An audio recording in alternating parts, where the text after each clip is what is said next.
starting to see more affiliate badges pop up, including one from the Boomer House. But I just have this idea, and then I'm so over entrepreneurial, I just want to do things, right?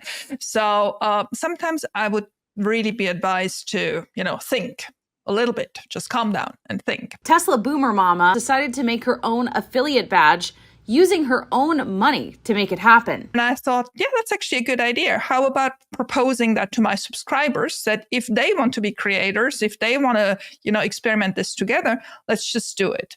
And then I thought this through, went on the terms and conditions of verified organizations.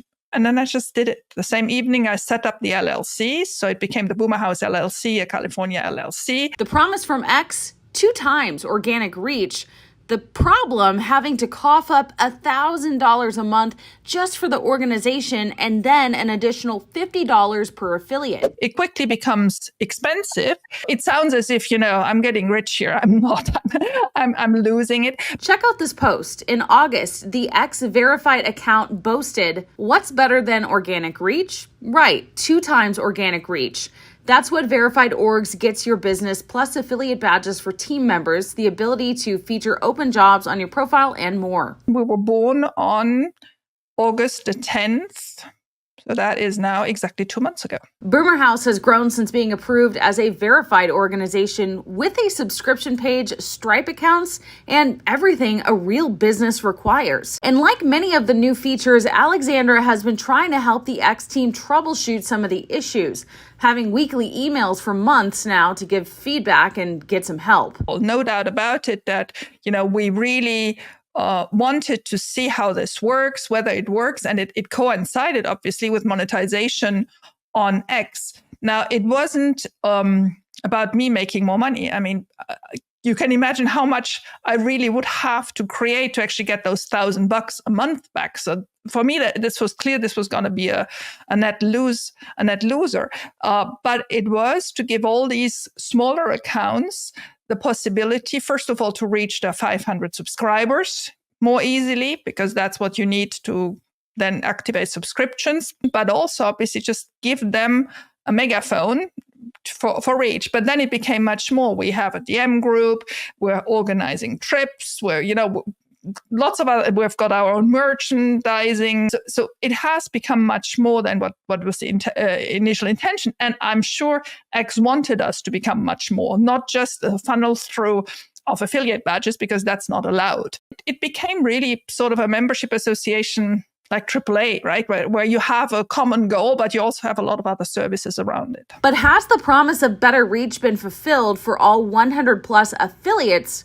Well, it's complicated. So the problem always is it your content? Is it the day? Are there just now so many other people there? So you have problems understanding what it is. Also, X obviously saying only impressions and interactions with verified account that are blue check mark themselves count. Now, we have no grip on how many of our followers and interactions are with blue check marks or not with blue check marks. So it remains quite obscure. She says while she's still unsure of what the future holds for Boomer House, she wants to keep everything they've built going with or without the badge. While not everyone may be moved to hop on the affiliate badge train, there are more and more reasons to buy that blue checkmark, a subject that some are still sore about, and others questioning if free speech is really free. One of the complaints that I see a lot of is, it's not Twitter anymore, and mainly that, you're going to have a better experience, it kind of seems like you have to pay up at least $8 a month, $7 to $8, right, for your blue check mark. And then there's this new idea of getting an affiliate badge. So what do you think about that changing landscape of having to pay and people really pushing back against that? Yeah. I completely agree with you. It's completely changed the attitude, and anybody saying the contrary is not true to themselves. I think the camaraderie we had up to February, March, before this whole monetization idea really came up, has suffered. And I've said so before. This is not the first time I'm saying so. And I've said that all the while I get paid, right? I mean, how I That's the irony, right? It is clear when I got my first payout, which was the biggest check of all because it was for a 6 months period, it was $1,800. I'd never even imagined a second that I would get $100, right? So you get $1,800. Now, to be true, $1,800 in my life don't make a huge difference. I mean, it's nice to have, and I bought Tesla stock with it, so that there's no doubt about it. But it's not as if, if I would suddenly not have this $1,800, that my lifestyle would change, or that, I couldn't pay food on the table, or my kids couldn't go to their schools. No, I have a very demanding day job, but which pays very well. So this $1,800 was nice to have, but the icing on the cake. When that payment came, that very day, you had a clear scar, I would say, in the X community. Those that got paid, that were surprised, proud, showed it off, including me, and those who were not. And that scar, I think that was end of June, beginning of July, something like that. That scar is still there. One of the most recent changes, there is a setting to allow only verified users to reply. Some think this walks a fine line. Others see it as a path to weeding out bots, encouraging more people to get X Premium, and creating a level of exclusive engagement. I'm not going to do that. I'm sorry. I used a word that is probably very, he knows about it, which is apartheid. I'm not going to do reply apartheid between people who paid or didn't pay. That I pay even for an affiliate page, that's my story, right? But if I want to get my message out, if I want to share this with my community, I'm not going to segregate it between those who pay and those who pay not. That's just not the way I'm wired. And if that becomes a thing, now, you'll tell me if somebody has millions of followers and can segregate that and allows them to not have the bots and to not have all, fair enough, good enough, why not? But imagining that me with my 88,000 has a bot problem, you got to be kidding.